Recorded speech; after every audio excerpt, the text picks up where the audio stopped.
nous voulons aborder ce sujet combien important, marcher par la puissance de l'onction. Déjà, je rappelle le leitmotiv de l'année de l'édification. C'est ce dans quoi nous travaillons d'arrache-pied afin que chacun soit édifié aux choses de Dieu et établi dans les choses de Dieu. Parce que dans l'édification, il y a le fait de te faire connaître les choses de Dieu afin que tu les connaisses et que tu les pratiques, mais il y a le fait de t'établir selon la volonté de Dieu. Parce que quand on bâtit une maison, on met chaque chose à sa place. Et le peuple de Dieu est bâti comme un corps. Et dans le corps, chaque membre a sa place. Quand les choses ne sont pas à leur place, c'est comme si c'est un corps qui est démembré, comme nous voyons donc dans la vallée des ossements, où le royaume n'a plus de sens et le peuple de Dieu n'a plus sa position.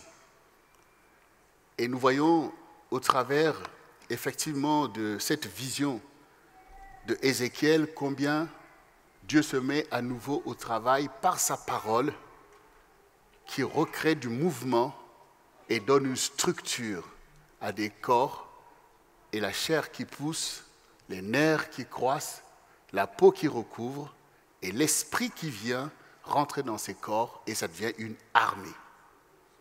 Donc c'est tout un processus que l'on vient de décrire par ces quelques paroles, de voir tout le travail que Dieu est capable de faire, de donner une structure à un peuple pour devenir une armée. Or, quand on met en place une armée, c'est pour défendre quelque chose, un pays, un peuple, et c'est pour conquérir. Donc l'Église est là pour être un lieu où les brebis trouvent leur place, leur épanouissement, mais aussi pour conquérir les temps et l'espace jusqu'au temps extrême, jusqu'à l'extrémité des temps de la grâce, l'Église doit conquérir. Donc il n'y a pas de place pour être démembré, déstructuré, où on ne sait pas ce qu'on fait les uns les autres. Dans les maisons, dans les familles, on ne voit même pas la figure de la famille. Où est le père, où est la mère, où sont les enfants? Toutes ces choses sont là en état de déconfiture. C'est ça que Dieu veut faire cesser. Parce que l'Église a une position dans sa génération. C'est-à-dire vous êtes la lumière du monde. Or, nous voyons comment les ténèbres commencent encore à s'épaissir. Donc, nous avons une responsabilité. Nous sommes le sel de la terre. Nous voyons l'état des vies. Et nous devons apporter la saveur de Christ. L'onction, c'est ce qui opère tout ce que nous venons d'entendre. Et je laisserai Pasteur Jocelyne demain vous donner toutes les définitions qu'elle veut sur l'onction, parce qu'elle vient d'écrire ce livre qui est maintenant dans vos mains. Ceux qui ne l'ont pas encore, c'est le moment de l'avoir. L'onction, c'est l'un des programmes majeurs que Dieu a placé pour cette année. Parce que si la parole de l'édification va pouvoir poser cette structure, l'onction va permettre de fonctionner pour atteindre des objectifs, comme nous venons d'entendre. Donc voilà, il va pouvoir s'étendre sur les définitions qui peuvent être nécessaires pour vous. Mais ce soir, je voulais vous donner tout simplement une parole que tout le monde récite en fait, qui caractérise tout simplement aussi la définition de l'onction. En fait, l'onction, c'est le pouvoir que le Seigneur a de s'assujettir toutes choses. Voilà. C'est le pouvoir que Dieu a de s'assujettir toutes choses. Donc c'est très important pour nous donc de pouvoir avancer avec vous sur cette onction. Et l'onction fait partie aussi des saints héritages que Dieu a donnés à l'Église. C'est un héritage qui n'a pas de prix. C'est énorme. C'est énorme. C'est énorme. Il y a la religiosité, mais c'est l'onction qui fait la différence. Parce que nous voyons que les grands religieux qui, comme dit la parole, ceux qui bâtissaient, et ils étaient néanmoins démunis par rapport à la puissance de Dieu. Et quand ils voyaient Jésus, néanmoins qu'il fustigeait ce qu'il faisait, ils étaient obligés de reconnaître que nous savons que tu es un docteur qui vient de Dieu, parce que nul ne peut faire des choses que tu fais si Dieu n'est pas avec lui. Et une fois le Seigneur leur a dit, mais si vous ne croyez pas en moi, croyez du moins à cause de ses œuvres. Les œuvres qu'il accomplit par l'onction qui repose sur lui. Et un autre jour, quand il a commencé à déménager les démons, et les pharisiens commençaient à dire non, c'est par Belzébul qu'il fait ces choses. Alors Jésus leur dit, mais vos fils, quand ils chassent les démons, c'est par quel pouvoir qu'ils le font? Et si maintenant, si ce que je fais, je le fais par le doigt de Dieu, alors vous reconnaissez que le royaume s'est approché de vous. Et toute cette puissance de l'émergence du royaume de Dieu et son établissement sur la terre, au point de changer l'histoire, changer la donne, faire que les gens puissent se tourner vers Dieu et que la gloire de Dieu éclate comme nous le connaissons, c'est le travail de l'onction. C'est l'onction qui fait ces choses.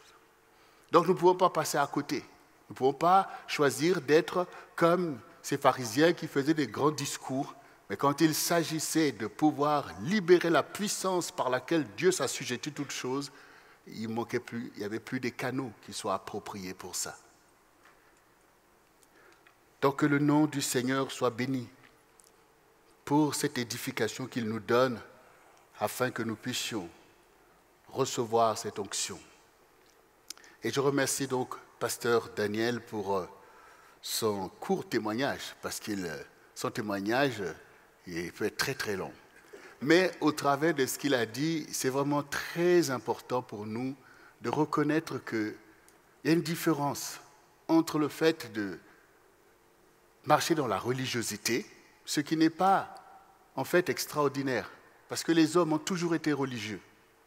Qu'ils connaissent Dieu ou pas, qu'ils adorent des idoles ou pas, ils sont toujours dans une attitude religieuse. Donc, quand nous sommes religieux, ce n'est pas en cela que nous avons révélé l'extraordinaire de la grâce que nous avons de connaître et de servir le Seigneur. C'est quand nous manifestons son onction que là, ça fait toute la différence avec tous les autres religieux, en fait. C'est par l'onction du Seigneur. C'est par l'onction que les apôtres ont imposé ce qu'ils ont reçu de Jésus et ont changé le monde. C'est par l'onction du Seigneur. Mais comme nous allons le voir, l'onction est sainte, elle est précieuse, elle est exigeante. Donc elle impose une vie de disciple. Parce que si l'onction c'était facile de pouvoir la recevoir et la déployer, les pharisiens l'auraient fait. Mais comme ils n'avaient pas l'enseignement du Seigneur Jésus-Christ, ils ne pouvaient pas accéder à ces choses malgré leur connaissance religieuse. Mais ceux qui ont suivi Jésus, qu'on disait les gens du peuple, qui ont suivi Jésus et qui se sont connectés à son esprit, eux ont déployé la puissance de l'onction. Et par leur travail, nous sommes là aujourd'hui. Et comme je disais, c'est l'héritage que le Seigneur a laissé à l'Église, c'est aussi notre héritage que de porter cette onction par laquelle le Seigneur peut nous utiliser pour accomplir les choses dans notre génération, pour assujettir les temps et les moments que Dieu a préparés pour manifester encore sa grâce à notre génération. Donc nous sommes véritablement concernés par ces choses. Et l'onction est donnée pour véritablement nous conduire tous dans la volonté de Dieu. Regardez ce qui est écrit dans ce passage que je vais lire, que je ne vais pas forcément développer aujourd'hui, mais ce passage est très important pour nous tous dans 1 Jean, le chapitre 2, le verset 27 notamment. Pour vous, l'onction que vous avez reçue de lui demeure en vous.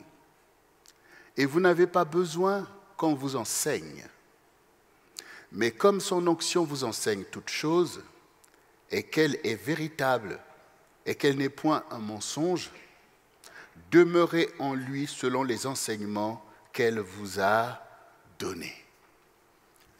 Nous comprenons au travers de cela que nous sommes tous concernés par l'onction du Seigneur, à comprendre le travail que fait l'onction. Parce que tout ce qui se fait dans l'Église du Seigneur, sous sa volonté, opère par l'onction. Que ce soit ceux qui enseignent, ceux qui font des miracles, ceux qui prêchent, tout le monde est sous l'onction. Et ici, ce qui nous est montré, c'est que l'onction va aussi nous habiter et nous enseigner au quotidien, c'est-à-dire nous convaincre des choses qui sont les choses de Dieu, nous convaincre entre le bien et le mal. C'est que cette onction qui nous habite va au quotidien nous convaincre quand on parle même de la petite voix qui veut nous parler, comme nous allons le voir, on va voir que cette onction est réelle en fait. Elle est dynamique au milieu de chacun d'entre nous. Et donc il faut être attentif à l'onction, parce qu'elle nous enseigne toutes choses. Parce qu'au travers de l'onction, nous avons la visitation du Seigneur. Tout à l'heure, nous avons chanté que la présence du Seigneur soit là au milieu de nous. Donc nous voyons que par son onction, nous savons qu'il est là. Et qu'il est là intensément. Et donc cette onction qui doit s'attacher à nous, puisque nous voulons être avec le Seigneur là maintenant, nous voulons être avec lui dans nos maisons. C'est ce que le Seigneur a promis, que je serai avec vous. Il est avec nous pour nous aider. Il est avec nous pour accomplir les choses qu'il a ordonnées. Et nous sommes portés par son onction. J'y reviendrai sur ce côté-là. Mais j'aimerais ce soir, pour nous introduire tous dans ce programme, pour que nous soyons vraiment, que nous ayons faim et soif de cet enseignement sur l'onction que nous voulons tous recevoir. J'aimerais tout simplement enchaîner avec le passage dont faisait tout à l'heure référence pasteur Daniel. Ésaïe 61, verset 1 à verset 4, que nous connaissons bien. L'Esprit du Seigneur, l'Éternel, est sur moi, car l'Éternel m'a oint pour porter de bonnes nouvelles aux malheureux. Il m'a envoyé pour guérir ceux qui ont le cœur brisé, pour proclamer aux captifs la liberté et aux prisonniers la délivrance, pour publier une année de grâce de l'Éternel, un jour de vengeance de notre Dieu, pour consoler tous les affligés, pour accorder aux affligés de Sion, pour leur donner un diadème au lieu de la cendre, une huile de joie au lieu du deuil, un vêtement de louange au lieu d'un esprit abattu, afin qu'on les appelle des térébinths de la justice, une plantation de l'Éternel pour servir à sa gloire. Ils rebâtiront sur d'anciennes ruines, ils relèveront d'antiques décombres, ils renouvelleront les villes ravagées, dévastées depuis longtemps. Ce passage nous montre ce qu'on appelle l'œuvre messianique, l'œuvre de Christ. Mais ce qui nous intéresse ici, c'est d'être des disciples de Jésus-Christ. Or, tout disciple accompli sera comme son maître. Donc, notre objectif, c'est de fixer les yeux sur le modèle, de pouvoir tout prendre de lui. Parce que nous sommes son corps. Et ce qu'il a manifesté, nous le manifestons. Et le Seigneur veut même que nous puissions faire davantage, puisqu'il a dit lui-même que les œuvres que je fais, vous les ferez aussi et même davantage. C'est la volonté du Seigneur de pouvoir se manifester au travers de l'Église. Mais ici, nous comprenons au travers de ce qui est écrit que l'Esprit du Seigneur est sur moi. Tout à l'heure, je définissais l'onction comme le pouvoir que Dieu a de s'assujettir toutes choses. Et dans le témoignage de notre frère pasteur Daniel, il reconnaît lui-même qu'à un moment donné, il a senti que la main de Dieu s'est posée sur lui et qu'il est forcé de changer. Parce que quand l'Esprit vient, pourquoi? L'Esprit vient pour accomplir un dessein. L'Esprit vient sur toi pour accomplir le dessein de Dieu. Donc l'Esprit veut t'investir. Il veut accomplir la volonté de Dieu en toi. Donc cet esprit doit trouver une assise en toi. Et tout à l'heure, quand il disait que l'onction ne soit pas que glissée sur nous, mais que l'onction puisse s'emparer de nous, parce que c'est de ça qu'il s'agit en fait. C'est de ça qu'il s'agit. Et je vous rappelle aussi, pour que vous puissiez comprendre bien ce fait du Dieu, du Seigneur qui veut s'assujettir, qui doit, par le pouvoir qu'il a de s'assujettir toutes choses, quand le Seigneur dit « Venez à moi, vous qui êtes fatigués et chargés, et je vous donnerai du repos ». C'est bien la réalité de nos vies écrasées, accablées, où par la force de la chair, nous voulons faire des choses et ça aboutit à quoi? Souvent à la catastrophe. Donc on est fatigué parce qu'on n'arrive pas à faire des choses, on se débat. Les plus forts essayent d'obtenir, les plus faibles sont là écrasés, comme on a entendu tout à l'heure, les prisonniers, les malheureux, les cœurs brisés, toutes ces choses sont la ruine de la chair par rapport à la réalité, le péché et toutes sortes de choses. Donc, le Seigneur, maintenant qu'il lui est tout puissant, il vient et dit, venez à moi. Parce que vos âmes n'ont pas le repos. Vos âmes sont troublées, sont tourmentées. Mais venez à moi et je vous donnerai du repos. Et le Seigneur dit, prenez mon joug sur vous. Bon, prenez mon joug sur vous. Mais le joug, c'est un instrument de torture. C'est quelque chose par lequel les esclaves étaient malmenés à faire des choses qu'ils ne voulaient pas. Donc, c'est une oppression. Mais le Seigneur utilise cette image tout simplement pour nous montrer que, bien sûr, il est venu pour nous délivrer du joug de Satan. Il est venu nous délivrer de l'oppression de Satan. Mais ce n'est pas pour nous faire de nous des électrons libres. C'est quoi ce royaume, au fait, où les gens sont des électrons libres? C'est la pagaille, ça. Or, dans la création de Dieu, il n'y a pas de place pour la pagaille, ni pour le désordre. Quand nous voyons l'univers, tout est fondé, structuré pour fonctionner et atteindre des objectifs. Donc, le Seigneur, ici, veut montrer que oui, vous avez besoin de repos, mais prenez mon joug, car mon joug est doux. Voilà.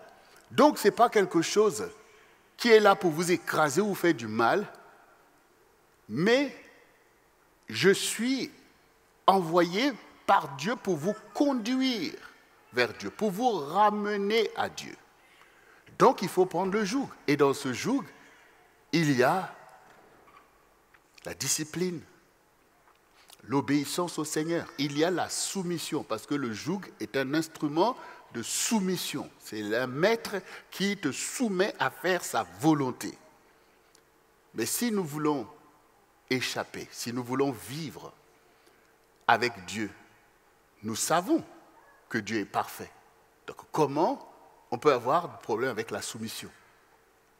Comment nous pouvons avoir un problème avec la soumission avec Dieu quand notre modèle, le Seigneur lui-même, nous a montré, alors qu'il est Dieu, il nous a montré une soumission parfaite à son Père. Une soumission parfaite en toutes choses. Donc il ne faut pas que nous puissions nous laisser en fait manipuler en fait par la capacité de Satan de tourner les choses et de les avilir. Vous voyez? Pour beaucoup d'entre nous, parce qu'on a eu peut-être des problèmes de liberté, l'histoire nous montre effectivement l'assujettissement de l'homme par l'homme. Quand on parle de notions comme soumission, mais c'est comme si c'est terrible.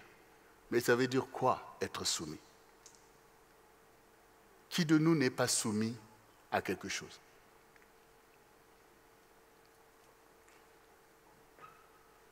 Parce que ça, ces notions-là sont importantes avec l'onction. Quand le Seigneur dit qu'il résiste aux orgueilleux, ça veut dire quoi? Et qu'il fait droit aux humbles. comment il résiste aux orgueilleux et comment il fait droit aux humbles. Donc Dieu ne va pas donner son onction aux orgueilleux. Parce que les pharisiens qui faisaient de l'opposition à Jésus, ils auraient pu être aussi ses disciples s'ils n'étaient pas orgueilleux. Parce que le Seigneur dit beaucoup d'appelés, peu d'élus. Donc tout le monde est appelé. Donc comment est-ce que Dieu va te résister si tu es orgueilleux? Donc tu seras privé de son onction. Et puisque tu seras privé de son onction, tu seras, de ce fait, tu es déjà sous l'onction de l'ennemi. C'est-à-dire que tu refuses le joug de Christ, tu es aussitôt sous le joug de Satan. C'est ça en fait la réalité. Parce que, vous qui êtes à l'IFM, vous le savez, il n'y a pas 3 royaumes, il n'y en a que 2. Le royaume de Dieu et le royaume de Satan. Donc c'est qui l'orgueilleux? C'est celui qui ne veut pas se soumettre à l'autorité du Seigneur.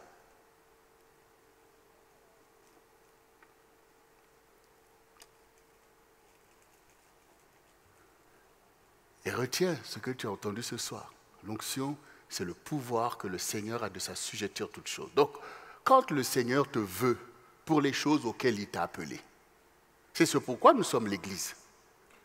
Si Pierre n'avait pas voulu l'appel de Dieu, tu ne serais pas là aujourd'hui. Mais nous plébiscitons Pierre. Nous donnons plein de noms à nos églises, à nos monuments, à nos rues, le nom de Pierre. Mais qu'est-ce qui a fait que Pierre soit Pierre? C'est le fait de s'être humilié pour se soumettre au Seigneur, parce qu'il a reconnu qu'il est le Seigneur et qu'il a pouvoir sur toutes choses. Donc ce soir, la première des choses, c'est de reconnaître que le Seigneur a toute autorité et que c'est bénéfique pour toi de faire alliance avec cette autorité par le moyen de la reconnaissance qu'il est le Seigneur, qu'il est Dieu, qu'il est saint, qu'il est véritable. Et que le Seigneur, en fait, qui te dit « Prends mon joug, c'est pour ton salut ». C'est pour que tu puisses revêtir cette humilité qui permet au Seigneur de pouvoir te donner son onction, qui te rendra capable de jouer ta partition dans l'histoire. Parce que tu fais partie de l'histoire de l'Église. Tu as ta place, tu as ton rôle, tu as ton rang. Et tu ne peux pas le jouer sans l'onction du Seigneur.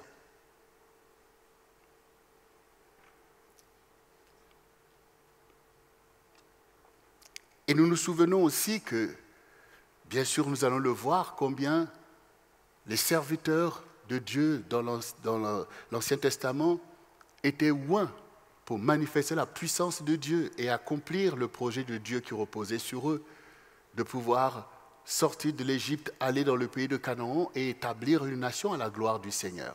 Donc les personnes étaient ointes pour pouvoir porter ce projet. Et quand maintenant ils se sont établis dans le pays de Canaan, un roi a été oint, Saül. Mais quand Saül s'est retrouvé à désobéir, à ne pas se soumettre à Dieu, parce qu'il veut sauver peut-être sa face vis-à-vis de son armée. Et comme Dieu résiste aux orgueilleux, qu'est-ce qui s'est passé? Il s'est passé qu'un ennemi s'est levé, il s'appelle Goliath, est venu contre Israël. Et que Saül s'est retrouvé sans force vis-à-vis de lui.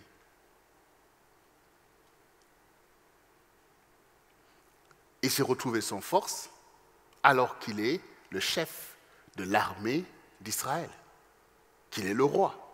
Il a été oint par le Seigneur. Et non seulement qu'il s'est retrouvé dans une position d'humiliation vis-à-vis de son ennemi, le Seigneur, qui a le pouvoir de s'assujettir toutes choses, s'est levé sur un adolescent, David. et a démontré, et à Saül et à tout Israël, que c'est par l'onction que Dieu fait les choses. David s'est avancé et a renversé Goliath, comme vous le savez, par la puissance de l'onction du Seigneur. Donc c'est très important pour nous, dès maintenant, de commencer à réaliser qu'effectivement, l'onction est disponible, a été donnée à l'Église, mais ce qui va faire la différence entre nous les uns et les autres, c'est l'attitude, c'est le caractère, c'est le comportement que nous pouvons manifester devant Dieu qui peut faire la différence. Parce que l'onction appartient au Seigneur.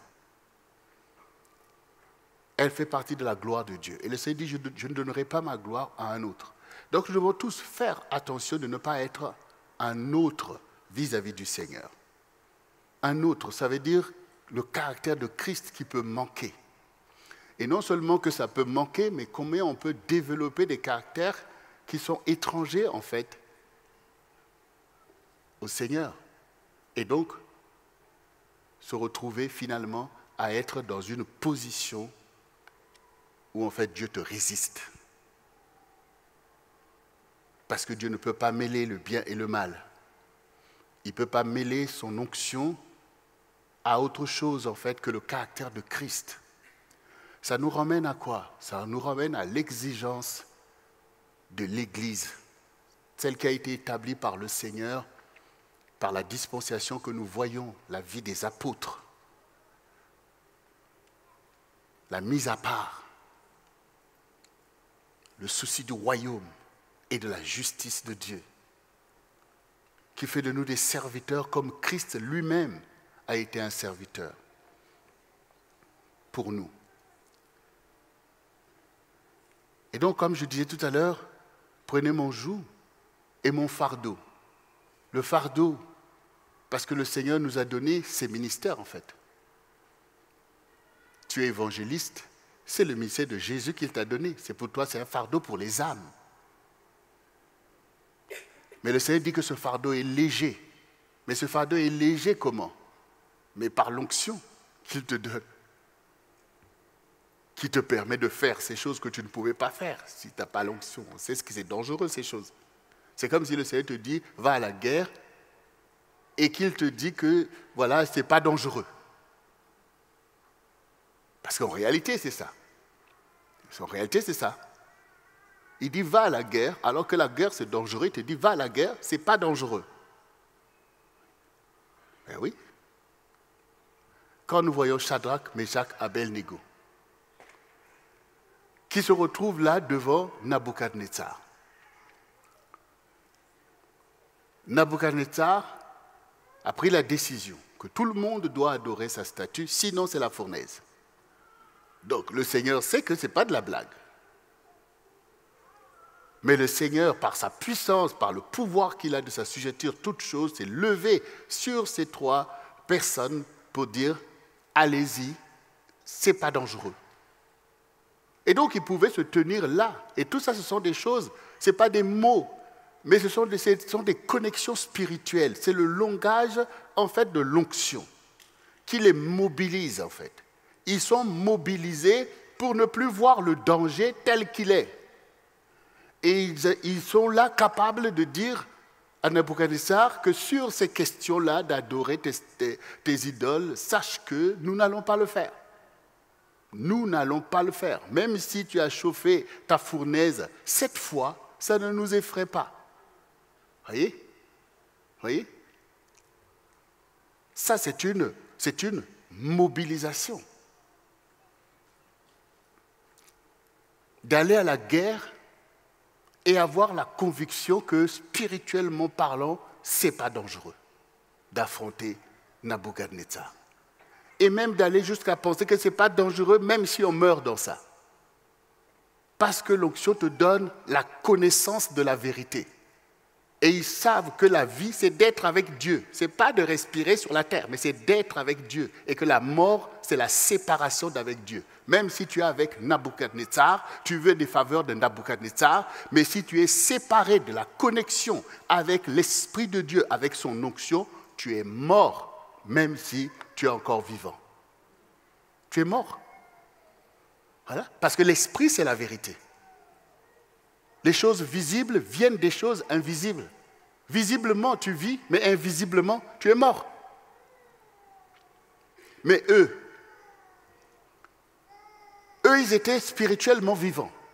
Mais leurs ennemis, ils se disaient, ceux-là, ils sont morts. La fournaise est bien chauffée, ces corps-là vont cramer, on n'en parlera plus. Mais vous êtes dans la surface.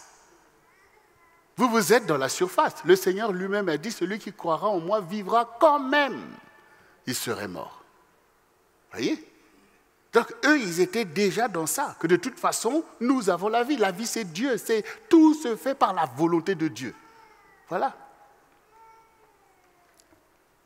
Et quand maintenant, parce que spirituellement, ils étaient vivants, et que le plan de Dieu pour eux est resté viable, quand ils ont été jetés dans cette fournaise,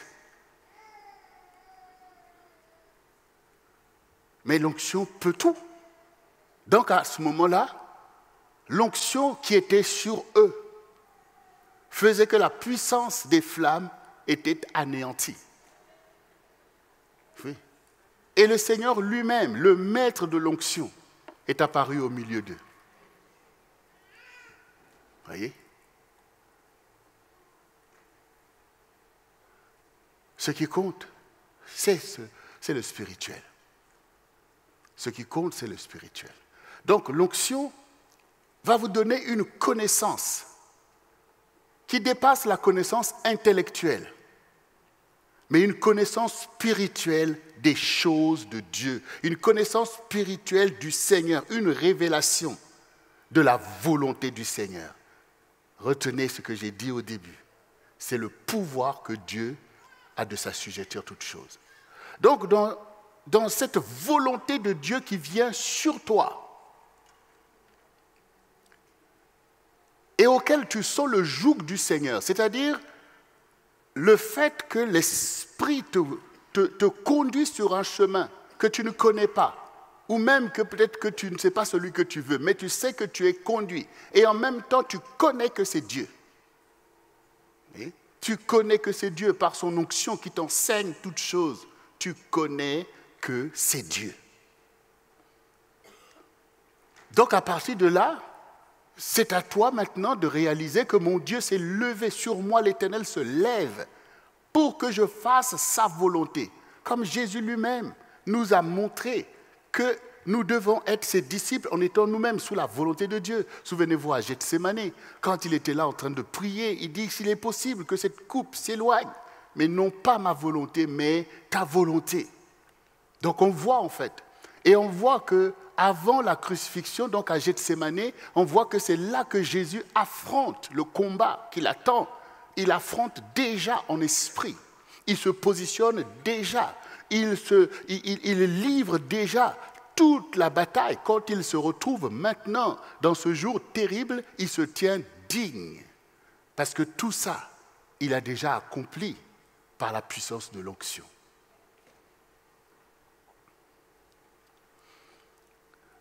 Donc ici, nous commençons à comprendre que l'ordonnancement de l'onction que Dieu a donné pour conduire ses disciples est une vérité. Mais le caractère de la chair aussi est une réalité qui est là en fait. L'intellect aussi est là pour vouloir en fait que nous soyons aussi en train de suivre notre propre voie. Donc on voit aussi la résistance que nous pouvons manifester vis-à-vis du travail de l'onction pour revenir à nous-mêmes alors que Dieu veut dominer sur nous. Est-ce que tu as déjà médité que Dieu veut dominer sur moi et que je dois le laisser dominer sur moi? Voilà. Je dois le laisser dominer sur moi. Parce que c'est ainsi que tu vas être un instrument dans la main de Dieu. Maintenant, il y a beaucoup de choses, effectivement, qui nécessitent d'être dans l'édification, dans la connaissance. Le spirituel, c'est ce qui prime. Mais il y a spirituel et spirituel. On sait aussi que l'ennemi aussi va vouloir manifester les choses. Mais son onction nous enseigne toutes choses. quand j'ai commencé véritablement à laisser le Seigneur déployer son onction sur ma vie, donc les choses spirituelles qui pouvaient m'effrayer à l'époque, ce n'était plus le cas. Donc j'accepte de vivre des réalités spirituelles, des vérités spirituelles. C'est pourquoi je prie, je jeûne. Des choses qui sont décrites dans la Bible, qui deviennent l'environnement dans lequel je veux être, puisque c'est à cela que nous sommes appelés. Donc du coup, on commence à sentir des manifestations spirituelles. On commence à voir la véracité de la parole de Dieu, ce qui est écrit, les visitations du Seigneur, des phénomènes spirituels qui s'opèrent, auxquels on est là, appliqué à discerner ce qui est de Dieu et ce qui n'est pas de Dieu. Mais l'onction déjà va nous délivrer de la peur des choses, au point où parfois, je peux être là, tu sens un mouvement, quelque chose qui est sur toi, tu es tranquille pour savoir, est-ce que c'est une attaque? Est-ce que c'est une visitation? Vous voyez, déjà le fait même de se poser comme ça et de le penser, c'est que tu es déjà avancé avec l'onction du Seigneur. Parce que sinon, qu'est-ce qui se passe? Et tout ça, tu commences à paniquer en fait. Tu veux m'attrister l'Esprit du Seigneur qui vient sur toi. Un jour, j'étais là, dans mon lit. Là, j'étais encore, quand j'étais fiancé avec Jocelyne. Donc, du coup, moi, j'étais à l'appartement. Attendant, on a préparé notre mariage. Donc, la nuit, quand tu dors, en fait, je savais déjà que les nuits, ça va être calme. Mais pas dans le sens de tourmenter, mais qu'il y aura vraiment des expériences, des manifestations, des choses qui bougent, de la chair de poule, tout ce que tu veux.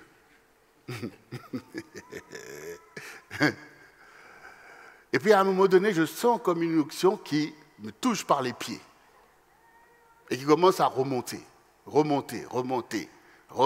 arrive ici. Je dis, bon, je suis calme pour voir, c'est quoi ça?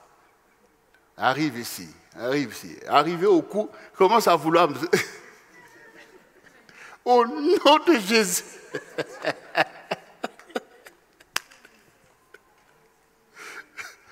Et puis boum, l'étau se brise. Parce que l'Esprit de Dieu est aussi capable de venir, son onction, faire un travail au milieu de toi et tout, et tu sens que c'est saint, tu sens que c'est Dieu, il n'y a pas de problème. Voilà. Donc l'onction va déjà vous marquer d'une certaine manière, déjà vous délivrer de la peur. La peur de la nuit, la peur des esprits, la peur de ceci, la peur... Mais non, un soldat n'a pas peur de ces choses. Voilà. Tu n'as pas peur, puisque Dieu te permet de pouvoir avoir accès à cette connaissance des vérités spirituelles, des choses qui sont là en fait. Le Seigneur dit qu'il exerce tes mains au combat et tes doigts à la bataille. Quand le Seigneur dit le combat, ce n'est pas contre la chair et le sang, mais c'est contre les dominations, les principautés, les puissances de l'air. Donc, il ouvre tes yeux sur ces vérités spirituelles, sur ces réalités pour que tu puisses te lever, combattre, c'est-à-dire manifester l'onction du Seigneur, le pouvoir qu'il a de s'assujettir toutes choses. Tu vas maintenant l'utiliser pour assujettir les puissances des ténèbres. Vous voyez? Mais cet apprentissage, c'est vivant en fait. Mais c'est réel. C'est vivant et c'est réel. Donc ce qui importe pour nous, pour un soldat, ce qui importe, c'est de se revêtir, c'est de s'enrôler. On s'enrôle d'abord et on connaît son général, on connaît ses choses, on connaît ses stratégies. Donc on est revêtu de toutes les armes. Et après, il y a le champ de bataille. Il y a le terrain que l'on prend parce qu'on est soldat. Un soldat n'est pas formé pour aller se cacher dans la maison ou quelque chose. Non, il est formé pour occuper le terrain. Donc quand le Seigneur nous envoie pour changer le monde, quand il nous envoie pour sauver les âmes, il nous revêt comme des soldats et il nous envoie sur le terrain pour affronter des réalités auxquelles son onction nous prépare et nous donne en fait d'atteindre des objectifs. Mais de la même manière que les stratégies sont connues parce qu'on les a étudiées. De la même manière aussi que les soldats se revêtent des vêtements qu'ils connaissent. C'est aussi comme ça que nous devons connaître la puissance de l'onction du Seigneur pour pouvoir avancer dans cette puissance. Mais j'ai donné tout à l'heure une clé importante, la soumission au Seigneur. La soumission au Seigneur, c'est la clé de l'onction. Parce que Dieu ne te donnera pas son onction si tu ne lui es pas soumis et si tu es orgueilleux. Qu'est-ce que fait l'orgueil? Parce que des fois, on pense que les orgueilleux, ce sont des gens qui font le fanfaron, qui relèvent le col comme ça. Non. Ce qui peut vous permettre de voir que vous avez de l'orgueil, c'est quand vous refusez de vous humilier, en fait. C'est par rapport à l'humilité, en fait. L'onction, c'est par rapport à l'orgueil, c'est par rapport à l'humilité qui peut vous manquer. Ça veut dire qu'il y a des fois où la situation va être sauvée que par l'humilité que vous allez avoir. Le fait de vous humilier, de prendre une position pour que la gloire de Dieu soit manifestée, ou pour que le royaume avance, ou pour que la famille soit sauvée. Quand vous êtes calé alors que ce que vous allez faire est juste, c'est-à-dire que c'est comme si maintenant le Seigneur Jésus-Christ, qui est le Seigneur, arrive maintenant sur cette terre, devant toutes les choses qui étaient faites pour le mépriser. Et il arrive là, devant Ponce Pilate, qui l'interroge. Il arrive là devant ceux qui le fouettaient. Il arrive là devant cette croix et qu'ils se disent, attendez, je suis quand même le Seigneur. Ça ne va pas se passer comme ça. Voyez, ça ne va pas se passer comme ça. Mais pourquoi il ne pouvait pas penser comme ça? C'est qu'il est venu pour nous sauver, en fait. Vous voyez? C'est par son humilité que nous sommes sauvés. Voilà. Il a accepté de souffrir des choses qu'il n'avait pas fait. Par amour pour nous. Parce qu'il savait que l'ennemi s'était rendu maître de nous. Et le Seigneur dit, je suis doux et humble de cœur. Vous voyez? Donc vous n'allez pas, ce n'est pas par rapport à votre intention de dire, ah, moi je ne suis pas orgueilleux et tout. Non, c'est que quelles sont les choses pour lesquelles Dieu a voulu te conduire sur un chemin et que tu n'as pas pu avancer parce qu'il t'a manqué l'humilité pour accepter certaines humiliations. Voilà. Accepter de te taire devant ceux qui disent du n'importe quoi sur toi. Accepter même qu'on te traite de tous les noms, alors que ce que tu veux, c'est la gloire de ton Dieu. C'est là en fait. C'est pour ça que la Bible dit que Dieu fait droit aux humbles. Parce que ce caractère-là, c'est le caractère de Christ. C'est le caractère de Christ. Et l'orgueil est là. Moi, ceci, c'est pas possible. Bon, telle chose, tout ça. Tout ce caractère de Satan, ça doit tomber. Ça doit tomber. Ça doit tomber, en fait. Quel ministère tu vas porter si tu n'es pas capable de toi t'écraser? Sinon, c'est... Même il ne faut pas croire que le ministère, c'est bon, on est là, on prend la parole, on parle devant les gens et tout. Non, bien-aimé.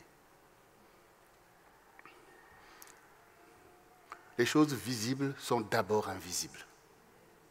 Et c'est là l'enjeu. C'est là l'enjeu.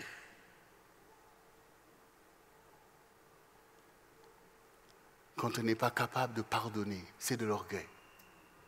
Et c'est grave.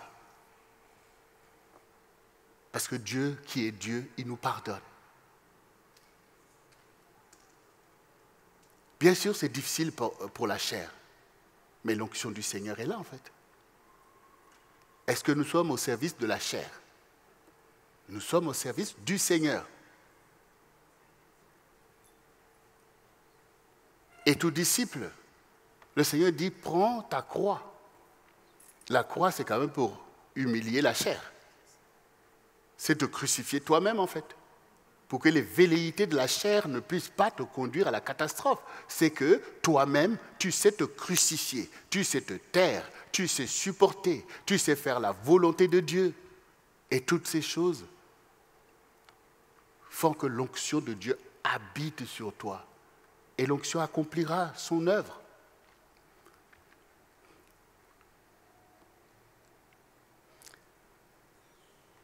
est-ce que tu es là?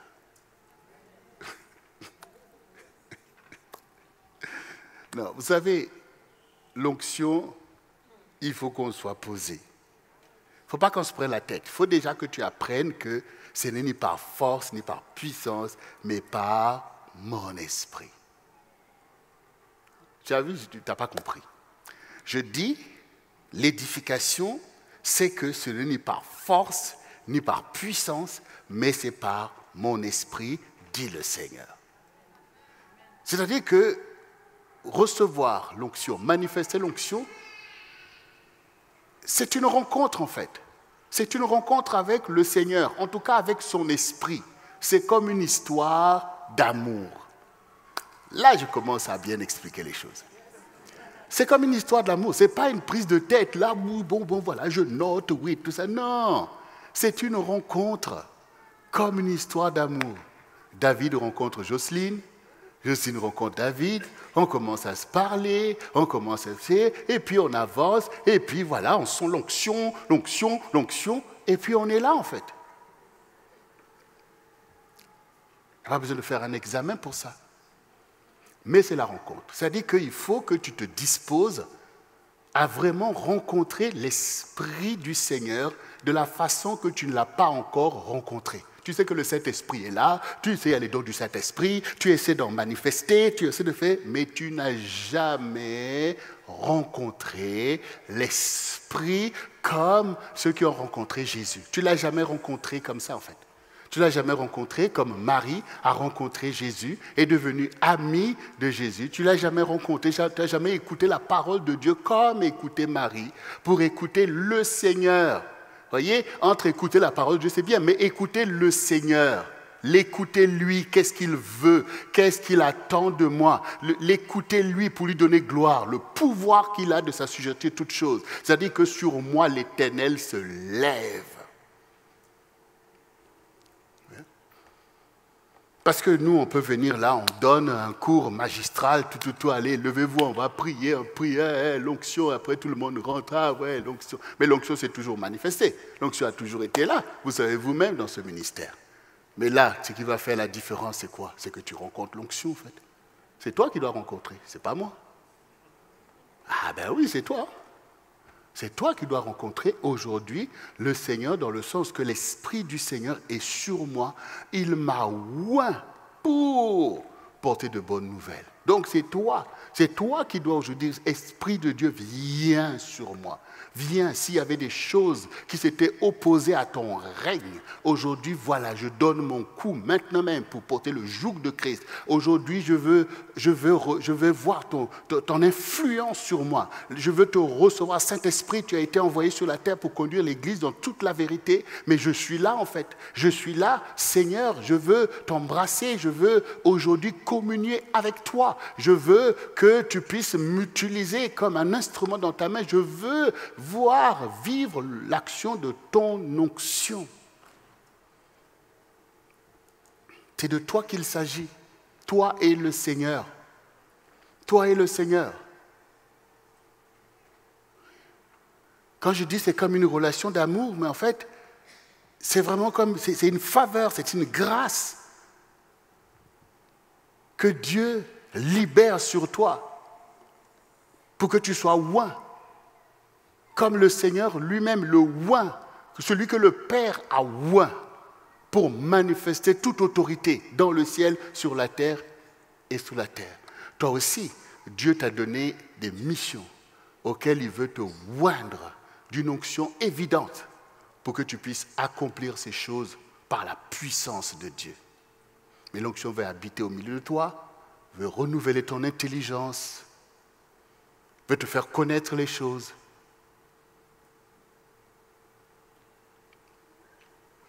De donner la connaissance de Dieu. L'onction te donne la connaissance de Dieu. Ça veut dire que tu connais des choses que parfois même on ne t'a pas apprises. Mais tu les connais. Tu les connais. Parce que l'onction du Seigneur est avec toi et sur toi. Ça, c'est le côté où l'onction t'imprègne. Parce que l'onction se déploie aussi sur la personne que tu es. Et la personne que tu es est transformée par le Saint-Esprit que tu reçois au milieu de toi. C'est pour ça que l'amitié dont je parle ici, c'est comme les disciples qui ont aimé le Seigneur. Le Seigneur, c'était leur maître, mais ils avaient beaucoup d'amour pour le Seigneur, en fait. Et le Seigneur leur dit, c'est moi qui, le premier, vous ai choisi. Et quand le Seigneur les a envoyés 2 par 2, il dit, allez-y, chassez les démons, guérissez les malades. Et quand ils sont partis, ils étaient étonnés de voir un tel déploiement d'onction. Et ils sont revenus pour dire, maître, les démons même étaient assujettis. Il dit, oui, je vous ai donné le pouvoir de marcher sur les serpents et les scorpions et sur toute la puissance de l'ennemi, et rien ne peut vous nuire. Je vous ai donné. Je vous ai donné, parce que vous êtes mes disciples, parce que vous êtes mes amis, je vous ai donné le pouvoir que j'ai de m'assujettir toutes choses. Je vous ai donné ce pouvoir et vous pouvez assujettir les démons. Vous pouvez déboucler la ceinture des rois et des princes et emmener captifs à l'obéissance de l'Évangile par le pouvoir de l'onction du Seigneur.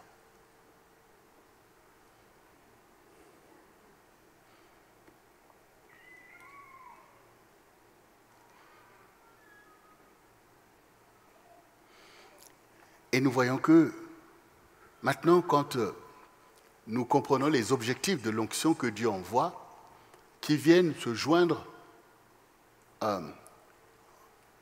aux objectifs que Dieu lui-même nous donne. Donc on voit bien que l'onction vient pour que nous puissions porter de bonnes nouvelles, pour que nous puissions guérir ceux qui ont le cœur brisé, pour que nous puissions faire tout ce que nous venons de lire là.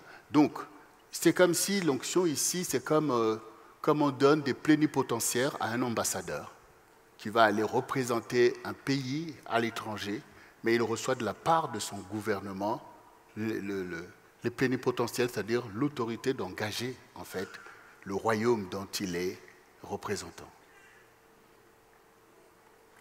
L'onction te donne d'engager le royaume de Dieu dans les missions qui te sont données.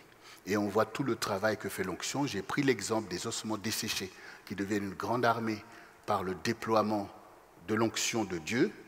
Et donc, peut-être que tout le monde n'est pas à l'IFM, mais bon, demain, Pasteur Jocelyne va définir l'onction, le frottement de l'esprit qui devient comme une matière vivante qui crée en fait cette onction, comme quand vous massez de l'huile sur vous, vous frottez et puis l'huile rentre pour libérer toute la vertu et emmener le soulagement. Donc tout ça, vous allez voir. Mais j'aimerais que nous puissions comprendre effectivement que dans Exode 40, le verset 12 au verset 16, il est dit « Tu feras avancer Aaron et ses fils vers l'entrée de la tente d'assignation et tu les laveras avec de l'eau. Tu revêtiras Aaron des vêtements sacrés, tu l'oindras et tu le sanctifieras pour qu'il soit à mon service dans le sacerdoce. Tu feras approcher ses fils et tu le revêtiras de tuniques et tu les oindras comme tu auras oint leur père, pour qu'ils soient à mon service dans le sacerdoce. Cette onction leur assurera à perpétuité le sacerdoce parmi leurs descendants.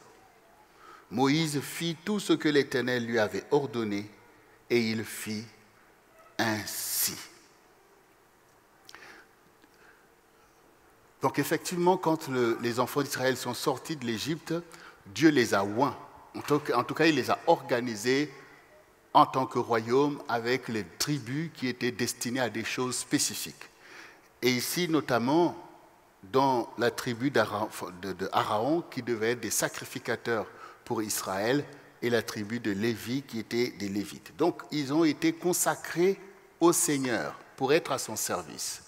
Et pour être au service du Seigneur, ici, nous voyons qu'ils sont oints. Ça veut dire que ce n'est pas avec la chair, ce n'est pas avec notre intellect, avec la manifestation de la chair que nous allons servir le Seigneur. C'est avec son propre onction. Et donc ici, Aaron et ses fils ont été placés dans le sacerdoce et sous l'onction du Seigneur. Et ce qui est important quand vous lisez, c'est de voir qu'il y a une vie avec l'onction. Il y a une vie sous l'onction. Et notre objectif, c'est marcher par la puissance de l'onction. Donc, l'onction impose une façon de vivre qui soit à la gloire de Dieu. Parce que vous ne pouvez pas servir Dieu, vous lui êtes soumis. Vous ne pouvez pas venir là manifester vos propres œuvres.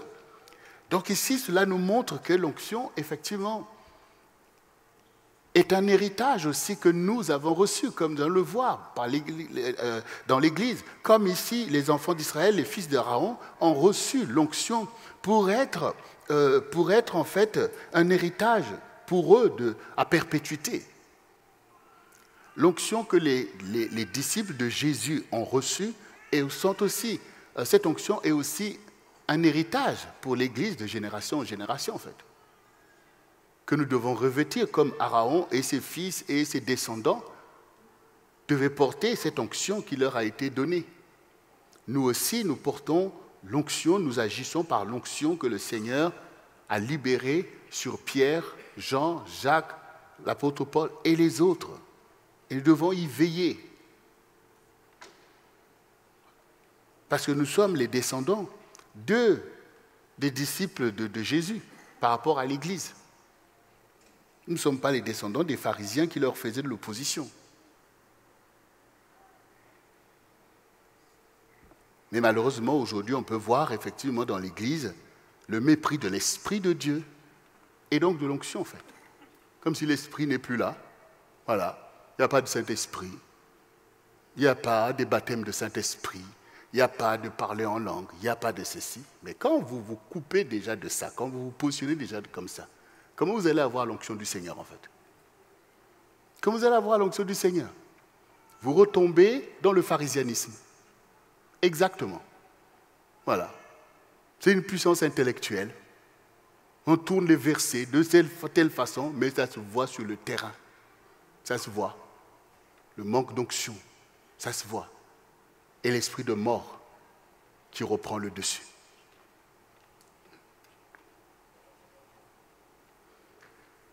Ah, bien-aimé.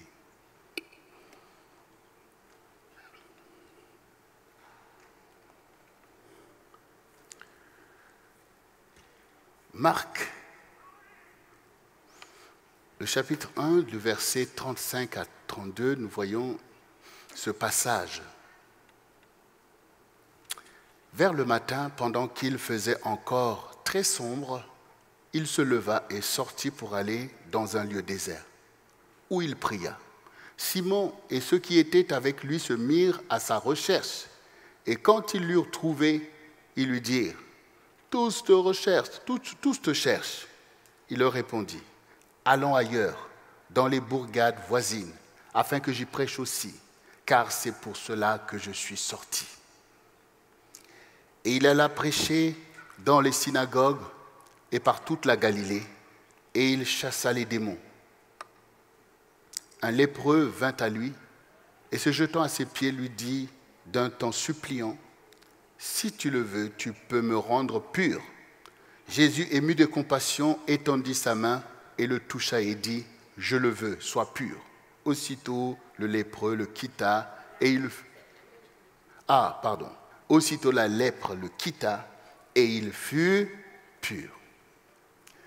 Ce qui marque ici, c'est vraiment le côté de marcher vraiment sous la puissance, en fait, de l'onction. C'est-à-dire que l'onction ne vous laisse pas oisif. L'onction ne vous met pas au chômage. L'onction ne vous met pas dans l'attentisme de je ne sais pas quoi. Regardez là, on vous explique Jésus qui, la journée, c'est lui qui est devant, qui fait l'histoire, qui chasse les démons, qui guérit les malades, qui prêche la parole, qui enseigne la parole et tout. Et puis le soir, je ne sais pas à quelle heure, ils sont allés dormir, certainement à minuit ou 1h du matin. Et puis là, pendant que tout le monde se dit, bon, là, on s'est posé. Et puis il se réveille le bon matin et le maître n'est pas là. Le Seigneur n'est pas là. Mais il est où? Le Seigneur n'est pas là. C'est la panique. On cherche le Seigneur et on va aller le trouver quelque part. Mais maître, on est en train de te chercher, on ne t'a pas vu. Et le Seigneur n'a même pas dit, mais pourquoi vous me cherchez? Il dit, allons dans les bourgades voisines. Parce qu'il faut que j'aille là-bas prêcher aussi. C'est pour ça que je suis sorti. C'est pour ça que je suis sorti. Ah. Ça veut dire bien-aimé. Il faut que tu sortes de très bon matin pendant qu'il fait encore sombre. Que tu ailles quelque part pour aller préparer ce qui va se passer dans les bourgades voisines. Mais oui, parce que l'onction te presse. Parce que l'onction est là pour apporter de bonnes nouvelles. Parce que l'onction est là pour travailler. L'onction est là pour que les brebis aient la vie en abondance, en fait. Et on voit bien qu'il dit bien que je suis sorti pour qu'on aille dans les bourgades. Voyez? Donc il ne se dit pas, allons-y, après on va voir. C'est dans cette communion, dans cette soumission, qu'il travaille ce qui va se passer. Ça donne des clés, bien-aimés. Ça donne des clés. Ça veut dire que ce que tu veux voir que ça se passe, prépare-le dans l'intimité avec le Seigneur, qui te donnera l'onction pour impacter. Ce que les gens vont voir pour dire, « Oh, mais celui-là, il est puissant, il est ceci. » Non, le Seigneur, qu'est-ce qu'il disait? Ce que je vois faire mon Père, je le fais également, en fait. Voyez? Donc, ça veut dire que si nous prenons le parti d'imiter le Seigneur, de nous lever pour préparer les choses, comme là, par exemple, le séminaire, voilà, tu t'es levé, tu t'es mis à part, tu es en train de travailler, on te cherche, mais tu es en train de travailler parce que tu sais toi-même qu'on ne donne que ce qu'on a reçu. Mais quel temps nous prenons pour recevoir quelque chose de spirituel, d'évident, que je l'ai reçu et que je viens le pratiquer. Voilà. Parce que si nous attendons de manifester la puissance au moment où les choses se font, on a une longueur de retard. Il faut prendre plutôt une longueur d'avance, bien-aimés. Là, Jésus leur dit que c'est pour ça que je suis sorti. C'est ça. C'est une vraie clé.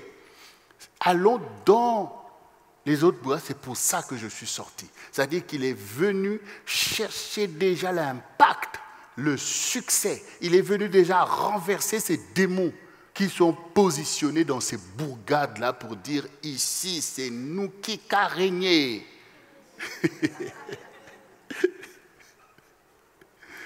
Là, c'est le Martiniquais qui a parlé. Bon. Oui, bien-aimé. Parce que les démons, ils sont là, ils prennent des positions. Les dominations, les autorités, les puissances de l'air, ils sont là, en fait. Mais le Seigneur, il dit quoi dans Éphésiens 6? Prenez toutes les armes de Dieu afin de résister contre le mauvais jour. Mais les armes de Dieu, tu les prends comment? Comment tu prends les armes de Dieu? Y a-t-il une boutique pour que tu aies acheté là, je ne sais pas quoi? Mais tu les prends dans la prière, dans le jeûne, dans l'intimité, que tu vas aller chercher cette onction, que tu vas aller chercher comme David. Il a pris sa fronde, il a choisi 5 pierres polies et il est allé à la bataille.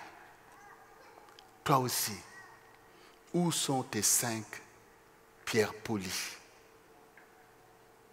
Tu as certainement une fronde, mais il te faut des pierres que tu dois ramasser au bord du courant d'eau. Et quand tu es en train d'aller les ramasser, ce n'est pas quand on est là avec tout le monde. Hein. Ce n'est pas quand on est là avec tout le monde, bien-aimé. L'onction a des codes, a des secrets. Il faut maintenant laisser l'Esprit de Dieu nous dominer. C'est vrai que des fois, Pasteur Jocelyne et moi, on peut être là, enchaîner des programmes. Parfois, on se dit, aujourd'hui là, on va vraiment se reposer, on va dormir, on peut même dormir jusqu'à peut-être midi. On le vaut bien. Moi, maintenant, je ne pense pas comme ça parce que quand j'ai pensé comme ça, j'ai vu que ça a tourné différemment. Ah ben oui, parce que tu t'étonnes que tu as enchaîné des programmes et puis tu étais de 2 heures, 3 heures, boum, L'esprit t'emmène dans des trucs. Non, l'esprit veut te montrer que ce n'est pas vos histoires intellectuelles là, vos trucs là. Dieu fait sa volonté comme il veut en fait. Voilà. Il fait sa volonté comme il veut. Il faut réaliser. Marcher sous l'onction, sous la puissance de Dieu, nécessite que tu connaisses ces choses et que tu t'y adonnes volontairement à vivre cette vie. Parce que c'est une vie en fait. C'est une vie. Quand vous allez lire l'histoire même de Aaron et ses fils, quand maintenant Moïse les a oints, on les a fait porter des vêtements sacerdotaux, des trucs, bon, on te met, tu es là, tu portes tout ça. Et tu as une façon de vivre. Tu n'es pas en train de manger tout ce que tu veux. Voilà, tu manges ça, toi tu manges l'épaule, toi tu fais ceci, mais peut-être que j'ai mangé les sabots. Non, non, non. Toi,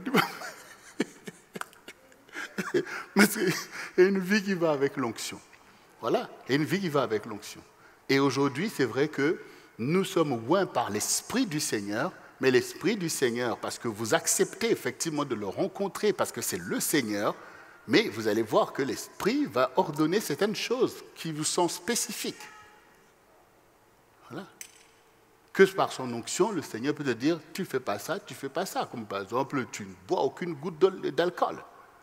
Parce que c'est ton alliance avec le Seigneur. Oui. Pour les choses auxquelles il t'a appelé. Et puis pour l'onction qu'il fait reposer sur toi, qui n'est pas compatible avec des choses. Ça doit être très précis de ce que cette relation avec le Seigneur. Parce que le Seigneur te dit, par exemple, oui, tu es pasteur. Bon, ça paraît simple. Je connais les pasteurs. Mais oui, je suis pasteur. Pasteur de quoi et comment on le fait pour réussir tout ça? Donc, tu as besoin de comprendre, en fait, qu'est-ce qui te fait être ce pasteur-là que le Seigneur attend. Et comment tu vas pouvoir conduire les brebis. Les brebis, en entendant, quand ils sont là, tu les regardes, c'est des êtres humains comme toi, qui te regardent dans les yeux. Hein. Tu te dis, oh, les brebis, les brebis. Comment tu réussis à faire ça, en fait? Vous voyez? C'est beaucoup de choses, bien aimées, mais les clés, c'est ce que nous avons dit, c'est d'aimer le Seigneur. C'est de se soumettre au Seigneur. C'est de dire, Seigneur, fais ta volonté dans ma vie. C'est d'apprendre ce de quoi Dieu te parle et d'y aller avec foi, c'est-à-dire avec beaucoup d'amour. Comme quand un homme s'engage avec la femme de sa vie. C'est avec beaucoup d'amour. Peu importe qu'on dit, je ne sais pas quoi, c'est l'amour qui parle. Là aussi, c'est la foi qui parle pour dire, si le Seigneur le dit, il va le faire. Et là, nous voyons qu'au travers de ce passage que nous venons de lire, Jésus est la clé de l'onction. Il est vraiment la clé de l'onction et il nous donne toutes ces clés. Ce que je vois faire le Père, c'est ce que je fais aussi. Ce que tu vois faire Jésus, c'est ce que toi, tu dois faire aussi. Je vois que là, Jésus a abordé le sujet comme ça. Je vois que le Seigneur m'avait convaincu de me tenir comme ça. Donc, ce que je vois, et parfois, l'Esprit de Dieu qui est là au milieu de nous pour nous conduire dans toute la vérité, nous alimente de la connaissance, les songes, les visions. Ces choses visent, en fait, à nous donner la connaissance, à nous montrer comment on va affronter des sujets, des réalités. Mais il faut toujours veiller parce que l'intellect tend toujours à venir squeezer en fait cette relation avec l'esprit pour rendre ces choses comme si c'est utopique, quoi, c'est illusoire. Et que toi, tu dois marcher par le petit calcul intellectuel. Non, l'onction est une vérité. L'onction n'est pas un mensonge. C'est ce que l'apôtre venait de dire. L'onction est véritable, en fait. Et il t'enseigne des choses que tu vois toi-même que c'est saint ce que tu fais. Et donc, c'est de Dieu. C'est de Dieu. Parce que le Seigneur dit, devant toi, il y a la vie et la mort, le bien et le mal, la malédiction et la bénédiction. Donc, au milieu de ça, tu sauras reconnaître l'onction de Dieu, on appelle ça l'onction sainte, qui ne te pousse jamais à faire des choses malsaines. Ça, on verra. Parce qu'il y a aussi des onctions malsaines, mais ça, c'est autre chose. Là, on te parle d'abord du Seigneur. Et souvent aussi, on abandonne les choses de l'esprit, comme les histoires, comme l'onction, oh, tout ça, c'est compliqué, les esprits, les démons, l'onction, tout ça, voilà, on préfère mettre ça de côté parce que, bon, on ne sait jamais si c'est vrai, les prophètes, les faux prophètes, allez, on met tout ça là et on balance. Vous voyez? Donc, c'est comme si maintenant, parce qu'il y a des cailloux, donc ce n'est pas d'aller chercher de l'or. Voilà. Ça ne sert pas d'aller chercher de l'or parce qu'il y a des cailloux. On ne sait pas si on va tomber sur le caillou ou sur l'or. Donc on laisse tomber. Mais toi, pendant que toi tu laisses tomber, les chercheurs d'or, ils vont continuer à chercher de l'or, à trouver de l'or, à s'enrichir. Et toi, tu seras toujours là dans ton incrédulité. On n'abandonne pas les bonnes choses parce qu'il y a des contrefaçons. Voilà. On ne se détourne pas de l'Esprit de Dieu sous prétexte qu'il y a Satan qui va vouloir m'attaquer. Mais le fait même que tu penses qu'il va t'attaquer et te vaincre, c'est parce que tu n'es pas connecté avec l'Esprit de Dieu. Sinon, ce n'est pas possible en fait. Voilà. Donc, ce qui est avantageux, c'est pour toi d'embrasser ce qui t'est destiné. Jésus est là. C'est à toi de t'attacher à Jésus. Et du coup, tu verras que tu ne pourras pas confondre Jésus avec Satan. Voilà. C'est à toi de t'attacher à l'Esprit de Dieu qui est défini. On te montre ses codes, on te dit ce qu'il fait, on te dit toutes ces choses. Donc, tu t'attaches à ces choses pour te prémunir des attaques ou des contrefaçons de l'ennemi. Non. On s'attache aux choses précieuses, en fait. Mais si maintenant nous n'avons pas l'onction du Seigneur, nous sommes déjà assujettis puisque Satan lui-même dit « Regarde ces royaumes et leur gloire, ça m'appartient, ils me l'ont donné. » Donc il est devenu le maître de l'histoire. Voilà. Mais le Seigneur est venu en fait pour briser son joug. Si le Fils vous a franchi, vous serez réellement libre. Vous serez réellement libre. Celui qui est né de nouveau, il est comme le vent. Il est comme le vent. C'est par le travail de l'Esprit. Et ce travail, nous y adonnons de tout notre cœur, puisque c'est une alliance volontaire. Le Seigneur, il est là, il appelle. Même s'il a le pouvoir de s'assujettir toutes choses, mais il appelle, il veut que ça soit une œuvre édifiante aussi pour nous. J'ai donné ma vie au Seigneur, aujourd'hui je sers le Seigneur, béni soit le Seigneur. Voilà. Les animaux ne sont pas en train de dire, bon, j'ai choisi telle chose, j'ai choisi telle chose. C'est à l'homme que Dieu a donné cette liberté, que Dieu lui-même respecte. Les choses révélées sont à vous. Les choses révélées sont à vous. Quand tu lis la Bible, est-ce que tu réalises tout l'héritage qui est le tien pour t'en approprier? Des choses révélées que Dieu a dit que c'est pour moi. Je dois les posséder. Je dois les posséder. Les choses, parce que si je ne possède pas les choses que Dieu a dit que c'est pour moi, je veux rester là pauvre et je risque de penser que je n'ai rien et pour que le diable vienne me proposer ses pacotilles. Voyez? Parce que si tu es riche et que tu n'as pas ta richesse, qu'est-ce qui va se passer? Qu'est-ce qui va se passer en fait? L'ennemi va venir te manipuler. Tu regardes, adore-moi et je te donne ça. Tout ça, c'est à moi.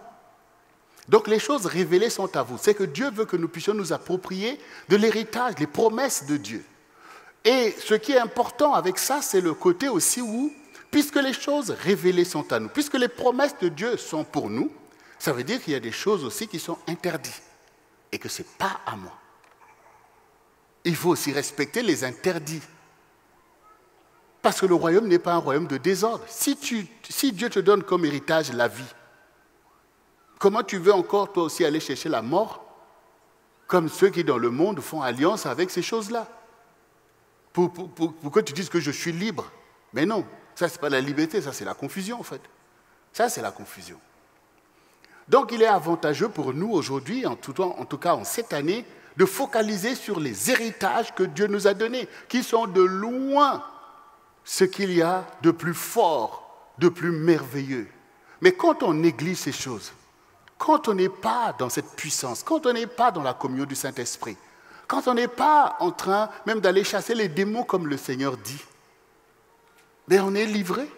Parce que le Seigneur dit, mais si le sel perd sa saveur, avec quoi va-t-on le saler? Et puis il sert à quoi maintenant? Sinon qu'à être jeté et foulé aux pieds des hommes. Donc il faut, bien-aimé, puisque nous parlons de l'onction qui nous enseigne toutes choses, il faut que tu comprennes aujourd'hui que tu ne peux pas aller contre la volonté de Dieu. C'est te mettre toi-même en péril. Voilà. Et Satan le sait bien. Et il veut t'exciter à oser cette telle chose parce qu'il sait ce qui lui est arrivé. Donc pour toi qui es sage, parce que l'onction forcément te rend sage. Et toi qui as décidé de marcher sous l'autorité de ton Dieu, donc tu comprends que non. Moi, je ne suis pas en train de voir pourquoi Dieu ne me donne pas ça. Non, moi, je suis en train de tout simplement, en toute humilité et avec joie, prendre mon héritage, c'est-à-dire ce qui m'a été adressé par le Seigneur. Qu'est-ce que Dieu m'a donné? Et ce qu'il m'a donné, je ne veux pas laisser à d'autres. Je veux prendre ce qui est à moi, parce que c'est ta vie qui va avec. C'est une vie qui va avec ce que Dieu t'a donné. Et quand tu vas rentrer dans les choses que Dieu t'a données, ta vie sera occupée aux choses de ton héritage. Mais quand tu n'as pas les choses de ton héritage, tu vivotes et tu vas aller te retrouver dans des choses que Dieu a interdites pour ta protection. Et c'est la même chose. Nous pouvons prendre des exemples concrets. Quand tu ne te lèves pas pour la femme de ta vie, tu penses que toutes les femmes sont à ta disposition, en fait. Tu cours les femmes, tu es concerné par les prostituées, tout ça, tu cours, tout ça, mais tu cours à ta perte. Parce que ça, c'est ta perte. Mais pourtant, Dieu t'a proposé la vie. Et la vie qu'il t'a proposée, c'est quoi? C'est que l'homme quittera son père et sa mère et s'attachera à sa femme. Et les deux deviendront une seule chair. De deux, Dieu fait un. Donc, il y a une vie qui va avec. Il y a une vie qui est là dans la fidélité, dans l'unité, dans la protection, dans la gloire de Dieu, dans toutes ces choses, en fait. Mais celui qui pense que je suis libre de faire tout ce que je veux, va faire tout un tas de choses, aller porter tous les fardeaux et puis mépriser ce qui était là pour son bonheur préparé par son Dieu. Donc, vous voyez comment on rate les choses qui sont notre héritage parce qu'on va errer dans les choses qui sont la perdition. Parce qu'on se dit que voilà, nous aussi comme des païens, voilà, on est là dans l'ère du temps, on est en train de poursuivre des choses que le diable miroite pour la perdition. Et les choses qui sont la gloire de Dieu, tu t'empresses pas à ces choses. Donc ta vie est exposée et ta vie est même en danger en fait. Tu es en dehors de l'onction. Tu es en dehors de l'onction. Et la ruine est déjà là. Et le plus terrible, c'est la fin. Si tu péris au milieu de tout ça, c'est grave en fait. C'est grave, bien-aimé. C'est grave. L'Esprit du Seigneur est sur moi car il m'a oint pour porter de bonnes nouvelles. L'Esprit du Seigneur est sur moi, il m'a oint pour mon mariage. L'Esprit du Seigneur est sur moi, il m'a oint pour mon ministère. L'Esprit du Seigneur est sur moi, il m'a oint pour la louange. L'Esprit du Seigneur est sur moi, il m'a oint pour telles choses. Dieu t'a oint pour des choses qui sont sa gloire, ta protection, ta vie, ton bonheur. Dieu t'a oint pour ces choses. Et l'ennemi veut te sortir de cette onction pour faire de toi un élément peut-être perturbateur ou je ne sais pas quoi, ou pour te piller, ou pour te... Non, bien-aimé. Et avec l'onction de Dieu, tu ne peux pas aller faire tout un tas de choses. Comme l'enfant prodigue, donne-moi part des biens pour que j'aille moi-même à Las Vegas. Et puis arrivé là-bas, il se retrouve pillé, il se retrouve au milieu des pourceaux. Et il se rappelle que, chez mon père, c'est pas comme ça. Heureusement,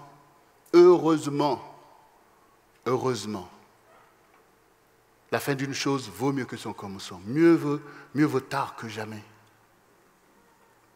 Un temps comme celui-ci, c'est un temps pour comprendre les Écritures. C'est un temps pour arrêter la rébellion. C'est un temps pour arrêter la confusion. C'est un temps pour revenir à la vie. La vie, c'est quoi? La paix, l'amour. Tu aimes le Seigneur et tu aimes ton prochain comme toi-même. Tu arrêtes de lui faire du mal. Tu reviens à toi-même. La paix, c'est quoi? La vie, c'est quoi? Ce que Dieu m'a donné, c'est pour moi. Ce qu'il ne m'a pas donné, ce n'est pas pour moi. Voilà. Et la connaissance de la vérité, c'est aussi le fait de savoir que les choses autorisées, nous donnent de nous enrichir, mais les choses interdites doivent être aussi respectées parce que ça procède en fait du même choix. Personne ne dit à son enfant, regarde, ça tu peux manger, ça c'est dangereux, tu fais comme tu veux. Oui? Mélanger le bien et le mal, c'est la puissance de Satan. Mélanger le bien et le mal. Et malheureusement, le piège, c'est celui-là. Dans la vie de beaucoup de croyants, il y a le bien et le mal. Or, Dieu dit de séparer. Il faut séparer. Il faut séparer.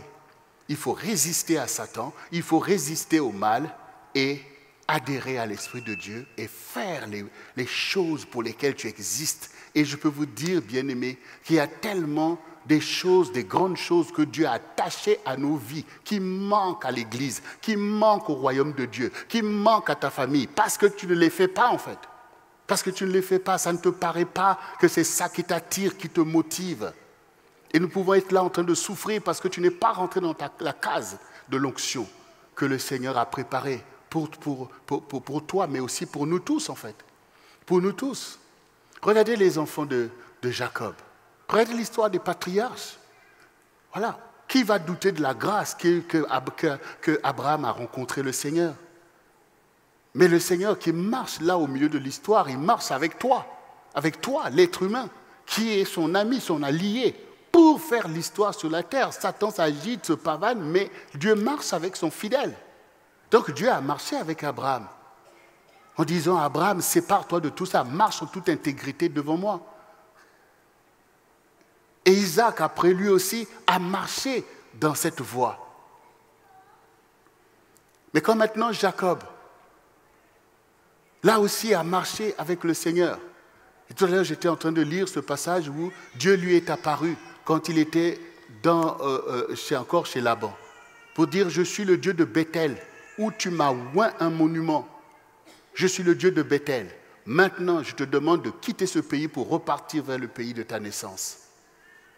Donc là aussi, on voit en fait combien dans l'endroit où Jacob, fuyant son frère dans le désert, a posé sa tête pour se reposer et que Dieu lui a donné une vision où il a vu cette échelle qui descendait, les anges montaient et descendaient. Et là, il dit, certainement Dieu est ici. Et il a fait un monument qu'il a oint d'huile. Et Dieu a reconnu même cette onction en disant, là où tu m'as oint un monument, je suis le Dieu de Bethel. Et nous voyons que Dieu a marché avec Jacob pour le protéger, pour tourner les choses en sa faveur. Et maintenant, les enfants de Jacob, qui sont les 12 tribus d'Israël, à un moment donné, ils se sont retrouvés en danger, en difficulté en fait, en perte de vision. Et les frères ont pris leur frère Joseph en aversion, au point de vouloir même sa mort. Et Dieu l'a fait échapper. Dieu a fait échapper Joseph. Mais Joseph avait déjà cette onction de Dieu sur lui, en fait, par ses visions qu'il voyait, toutes ces choses, en fait, que pour vous, vous vivez que des réalités spirituelles, mais en fait, ça vous impacte, ça imprime l'onction chez vous, parce que Dieu vous montre ce qu'il veut faire avec vous, ce qu'on vous y croyez. L'onction est déjà en train de mettre en vous les arts de l'esprit, c'est-à-dire comme des acomptes que Dieu vous donne déjà pour l'accomplissement des choses à venir. Mais Joseph, il s'est adonné à cette onction, malgré la tristesse des réalités qu'il pouvait rencontrer, la méchanceté de ses frères, vendu en esclavage. Il est allé là-bas en Égypte, mais vous voyez le rayonnement de l'onction sur lui, puisqu'il vous a dit que tout ce qu'il touchait devenait précieux, devenait comme de l'or. Ça veut dire que là on voit c'est l'onction qui travaille en fait. On voit c'est l'onction qui travaille. Donc ces émotions, ces réalités charnelles n'ont pas pris le dessus sur le rayonnement de l'onction de Dieu qui était sur lui, qui faisait qu'il était toujours la lumière du monde, qu'il était toujours la tête et non la queue. On voit, même quand il se retrouve encore en prison, encore une unième injustice, mais là aussi on voit son rayonnement, on voit son leadership, on voit l'onction qui travaille, qui le place toujours au-dessus des autres en fait. On voit déjà cette onction chez lui. Mais lui, il ne se détourne pas de cette onction. Il ne se détourne pas de cette onction. Toi-même, parfois, tu vois la grâce de Dieu sur toi, et quand les choses vont mal pour toi, oh, j'en ai marre, laissez-moi tomber tout ça là. Ah, on va louer, oh non, tout ça. C'est pas bon en fait. C'est pas bon. Il faut que tu restes sous l'onction que tu as reçue. Il faut que tu restes, l'onction t'enseigne toutes choses. L'onction te montre la voie que tu dois suivre. L'onction n'est pas limitée par quoi que ce soit, ni par les injustices, ni par la prison ou quoi que ce soit. L'onction est libre en fait. L'onction transcende toutes ces choses. L'onction est spirituelle. Et l'onction te rend spirituel. Tu vois les choses spirituellement parlant. Et l'onction aime les challenges. L'onction aime les challenges. Et donc au travers de toutes ces choses, l'onction sur Joseph se développe par une intelligence qui dépasse l'intelligence de l'intellect ou de quoi que ce soit. Parce que Joseph, dans toutes les épreuves qui lui ont été posées, il a réussi en fait. Comment tu réussis quand tu es en prison à être avec ces personnes-là jusqu'à être toi-même le responsable, le chef des prisonniers ou je ne sais pas quoi. Et comment tu fais pour te présenter devant Pharaon? Quand on vient te chercher, que Pharaon cherche quelqu'un pour lui expliquer un songe, comment on se présente devant Pharaon? Par quelle réflexion, quelle théorie tu vas appliquer si ce n'est pas en étant libre par l'onction que Dieu t'a donnée et laisser l'onction se manifester?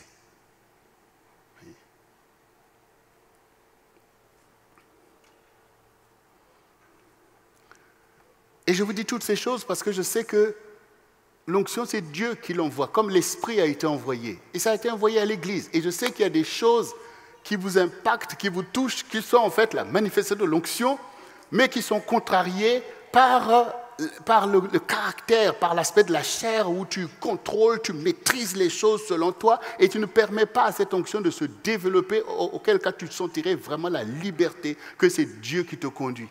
Que c'est Dieu qui te conduit, pas toi-même qui essaie de planifier tes affaires, ça, tu sens toi-même. Mais l'onction t'aurait porté encore plus loin, plus haut, si tu le laisses faire en fait. Si tu le laisses faire. Celui qui est né d'ouvrir, il est comme le vent. Le vent, il souffle, on sent, mais on ne sait pas d'où il vient, où il va. Et c'est comme ça qu'on fait les choses de Dieu en fait. L'ennemi essaie de te coincer, il ne peut pas en fait. Il ne peut pas parce qu'il ne sait jamais comment ça va se passer. Vous voyez? Vous savez que Satan, c'est un esprit de contrôle, en fait. Il va essayer de contrôler votre mentalité. Voilà comment il réfléchit, voilà comment il réagit, voici son caractère, tout ça. Il voit déjà les caractères qui sont en vous et il sait comment vous allez agir pour pouvoir en fait, vous piéger, en fait. Mais quand tu es sous l'onction du Seigneur, ce n'est pas toi, en fait. C'est plus toi, mais c'est le Seigneur. C'est exactement ce que dit Saul de Tarse. Saul de Tarse était aussi à l'école de l'esprit humain, l'esprit de contrôle, sous prétexte que c'est Dieu, tout ça c'est des hérésies, tout ça cette secte des Nazaréens, il faut les exterminer, ils veulent s'attaquer aux traditions des anciens, ils veulent détruire le temple, et tout ça, et boum, maintenant allez, donnez-moi des lettres, ils sont allés là-bas à Damas, donnez-moi les droits que j'aille les attraper tous. L'esprit de contrôle. L'esprit de contrôle. Dieu lui-même, il ne peut pas aller les attraper si c'est des hérétiques. Vous voyez? Lui, il était à cette école-là. Mais quand maintenant, il a été visité par le Seigneur et que l'onction du Seigneur est venue sur lui, vous avez vu qu'il a manifesté ce genre de caractère? C'est maintenant lui qu'on lapidait. C'est maintenant lui qu'on lapidait. C'est lui qu'on lapidait. Et lui, voilà, il suit le Seigneur. Et je lisais encore ces traversées. Ils sont là, ils arrivent à une île. Il dit, écoutez, là, je sens qu'il y a danger. Il vaut mieux qu'on reste ici parce que la navigation risque d'être périlleuse. Oh, non, il faut qu'on parte. Et puis, boum, ils se sont embarqués. Arrivés quelque part, les vents ont commencé à souffler. Tout le monde a dit, il fallait m'écouter. Il fallait m'écouter. Bon, mais maintenant, sachez qu'un ange du Seigneur m'a parlé et il m'a dit que, Paul, il faut que tu comparaisses devant César. Et je te donne les gens qui sont avec toi. Voilà. Et que toutes les pertes qu'on aura, ça sera la cargaison et le bateau. Mais aucun de vous ne périra. Vous voyez? Donc Paul, il est là, il entend tout ça. Ça veut dire que je suis en train d'être conduit par Dieu pour aller vers César que je n'ai pas cherché à voir, aller à Rome. Je n'ai jamais voulu aller là-bas, mais Dieu m'a dit, il faut que tu ailles. Donc, on se laisse emmener par le Seigneur. Et même si c'est périlleux, on dit, ça va être dangereux, tu vas arriver en catastrophe. Vous voyez? Et il me dit, ça va être compliqué. Non, tu sors du bateau, comme Jonas, tu veux aller fuir.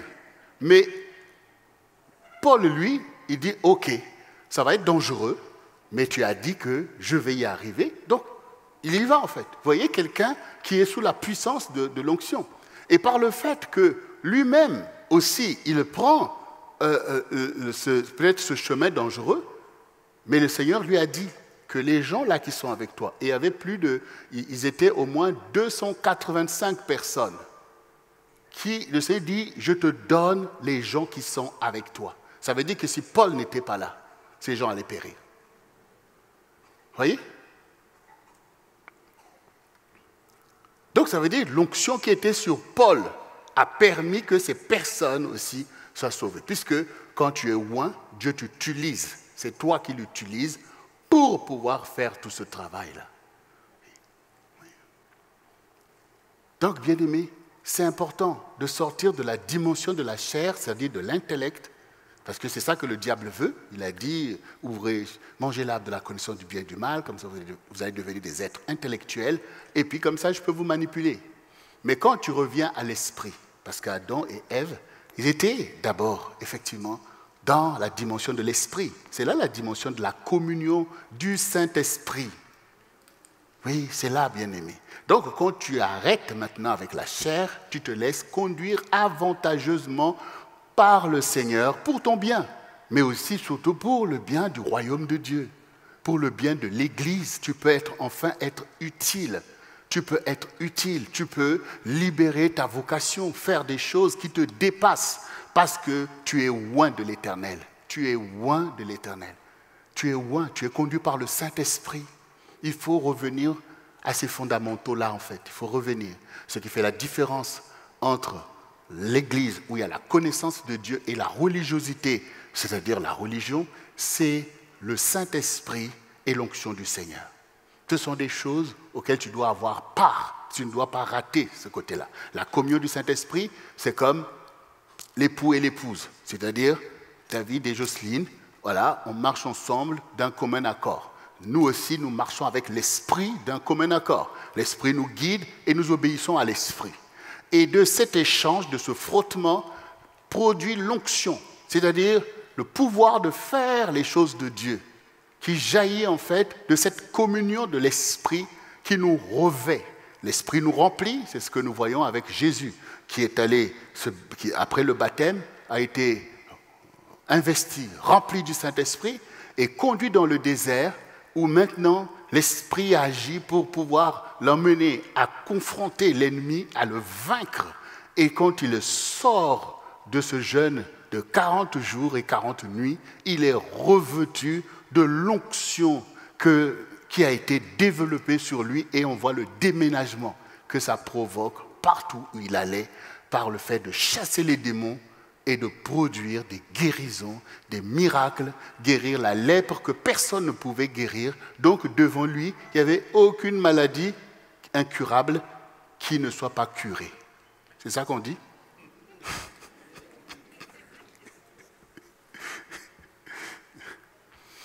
Alors, bien-aimés, ce soir,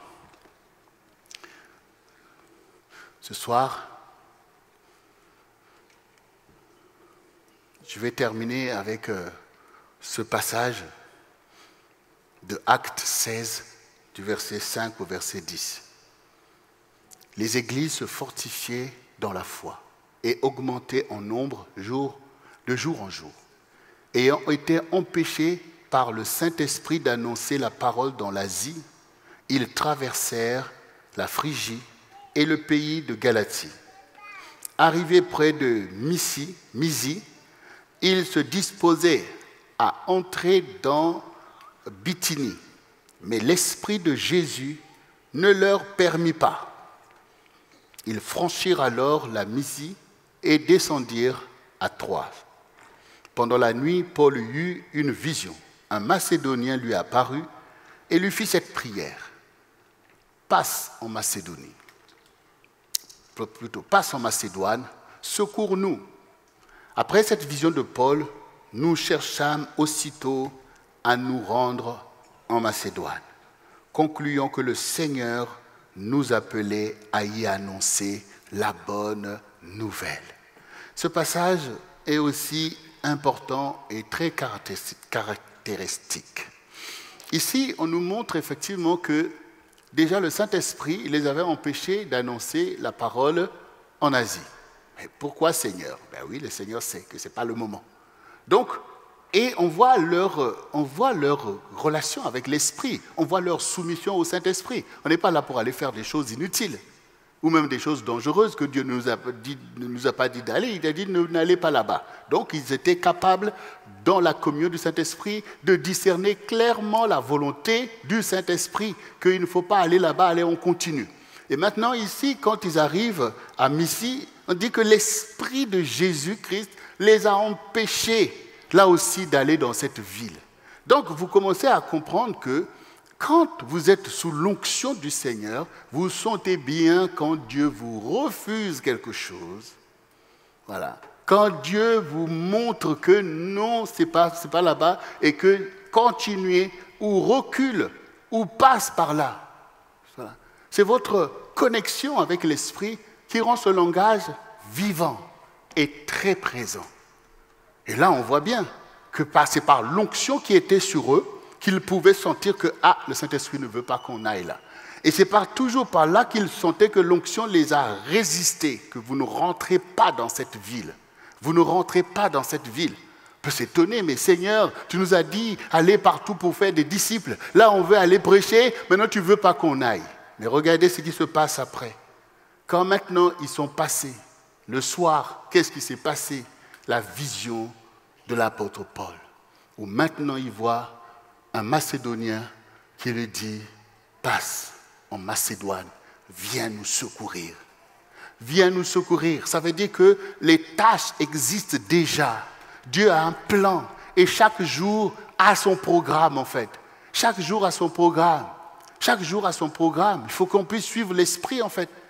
Parce que l'ennemi, il peut toujours t'envoyer, parce qu'il sait que tu veux servir Dieu, mais t'envoyer dans des choses qui ne sont pas ce que Dieu attend de toi, en fait, pour te fatiguer, t'épuiser, pour des choses inutiles, alors que des choses utiles, préparées pour toi t'attendent, et que tu n'arrives pas à y rentrer, parce que tu n'arrives pas à discerner, en fait, la volonté de Dieu, en fait. Voilà.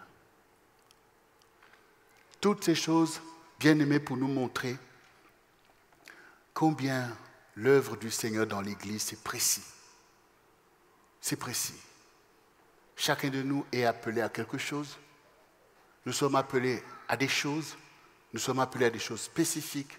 Les ministères ont leur trajectoire. Les missions sont aussi préparées pour les uns et les autres. Voilà. Et c'est notre côté d'être attentif à ces choses qui nous permettent de réussir l'œuvre de Dieu.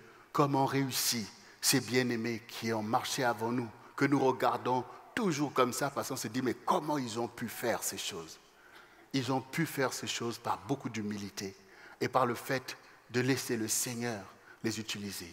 Par aussi, tout simplement, la légitimité de leur relation avec le Seigneur, une relation sincère, un amour débordant pour le Seigneur, un degré de sacrifice qui peut manquer aujourd'hui pour le peuple de Dieu et pour l'Église.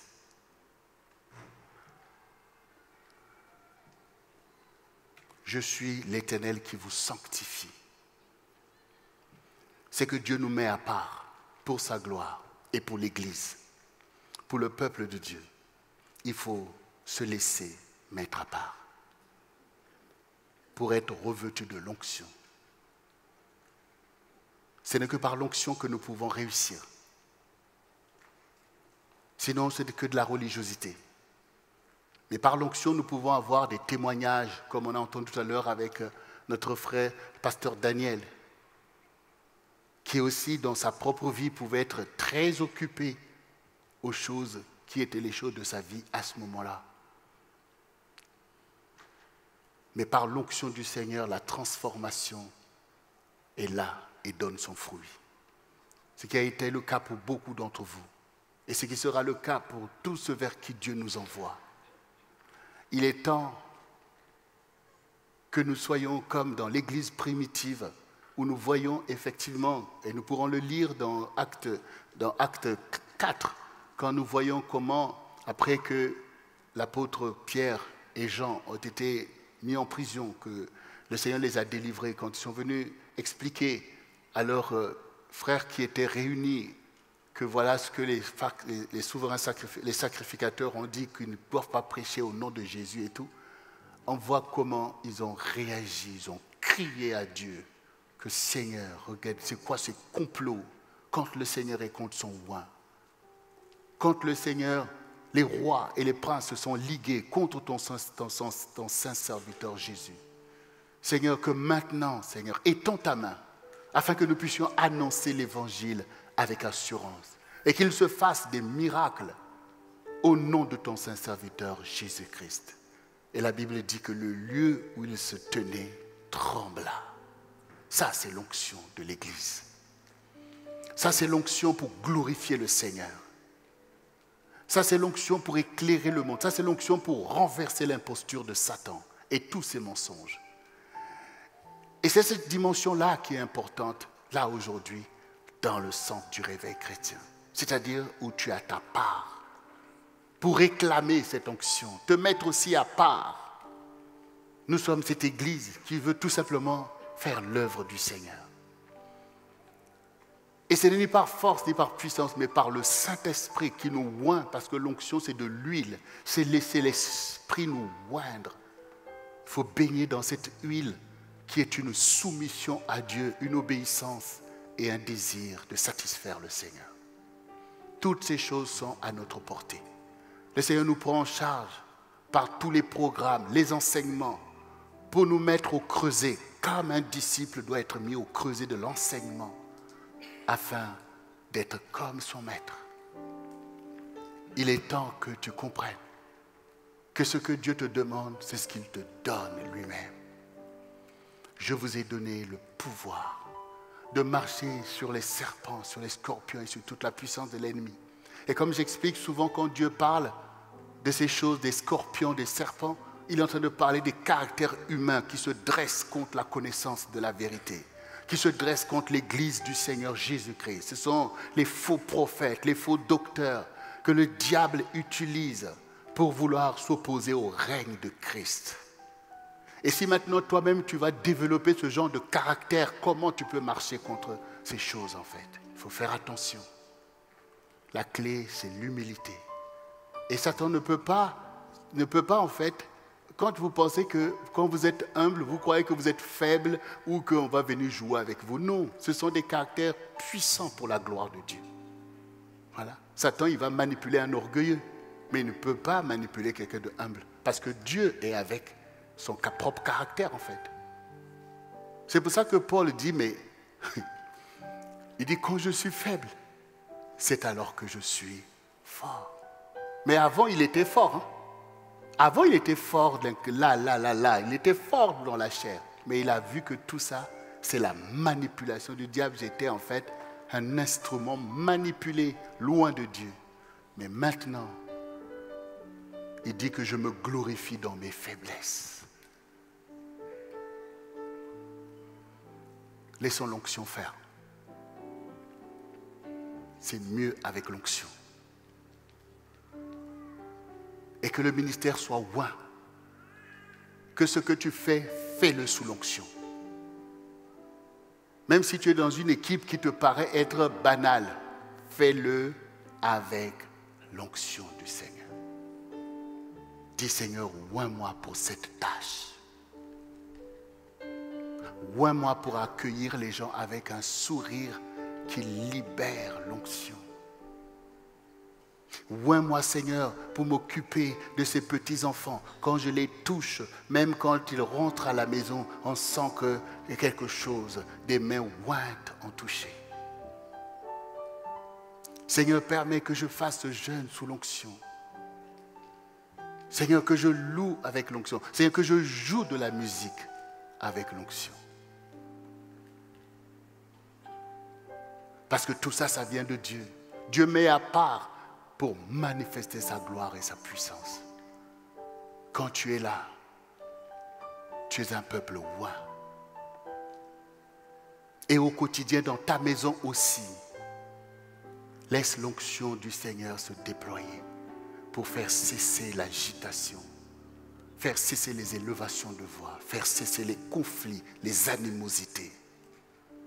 On dépose tout ça maintenant même. On sort du paradigme de la manipulation intellectuelle que le diable a emmené pour revenir comme des enfants soumis à notre Dieu qui a le pouvoir de nous garder, de nous protéger et de nous donner le succès comme il a donné à Josué et à Caleb. Médite ce livre jour et nuit afin que tu aies du succès dans toutes tes entreprises. Toutes tes entreprises, par l'onction du Seigneur. Avançons dans l'onction, travaillons dans l'onction, faisons la mission dans l'onction. C'est notre héritage. Et le Seigneur qui a suscité cette vision en nous disant qu'il a abondamment oint du Saint-Esprit le ministère du CRC international. Il faut que cette onction puisse se déployer sur toi. Dis au Seigneur, Seigneur, je suis un membre fidèle du centre du réveil chrétien, que l'onction du centre du réveil chrétien puisse agir en moi. Pour que je fasse l'œuvre à laquelle tu m'as appelé dans ce ministère. Et on obéit maintenant même à l'onction qui nous enseigne. Et je reviendrai sur cet enseignement. L'onction, son onction nous enseigne toutes choses. Et on commence à voir ce mouvement.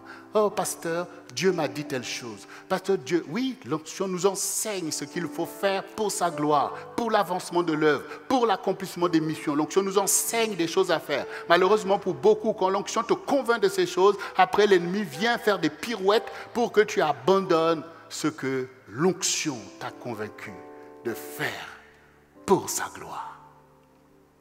Il faut que l'on puisse marcher sous la puissance de l'onction. Ces choses sont évidentes. C'est ce que nous voyons dans l'Église primitive. C'est ce que nous voyons avec tous ceux qui ont servi le Seigneur avant nous de tout leur cœur, que Dieu utilisait pour sauver le peuple de Dieu. C'est le temps, bien-aimé. Alors, tout cela se passe avec la confiance et la paix. C'est la confiance et la paix. Le Seigneur dit, si tu entends ma voix, n'endurcis pas ton cœur. Maintenant, ne commence pas à culpabiliser pour tes réalités d'avant. Mais ouvre ton cœur pour dire, oui, c'est l'année de l'onction. L'onction dans ma vie, qui va te donner le repos. Et qui va faire des choses excellentes, des choses étonnantes, qui ne viennent pas de ton intellect, mais qui viennent de l'Esprit qui a préparé ces choses. Car je connais les projets que j'ai formés sur vous. Projet de paix et non de malheur pour vous donner un avenir et de l'espérance. Vous m'invoquerez et vous partirez.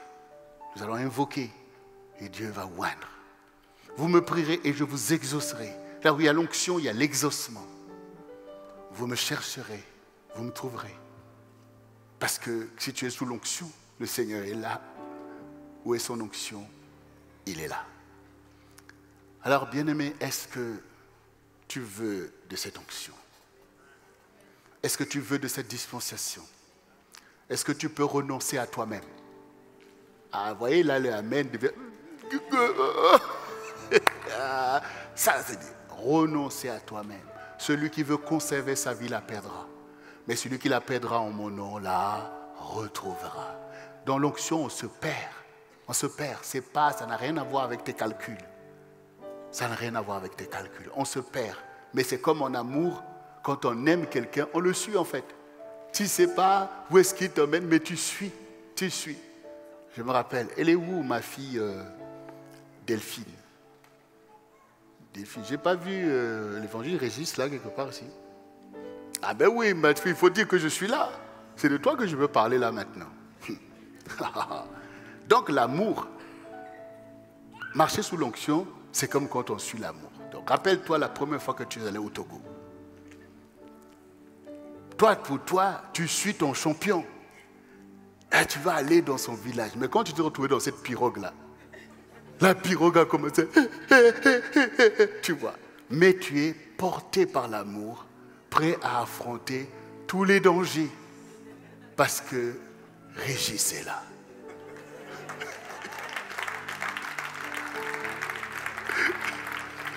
Avec l'onction, c'est la même chose. Même si on ne maîtrise pas et tout, mais on sent que Jésus est dans la barque. Jésus est dans la barque.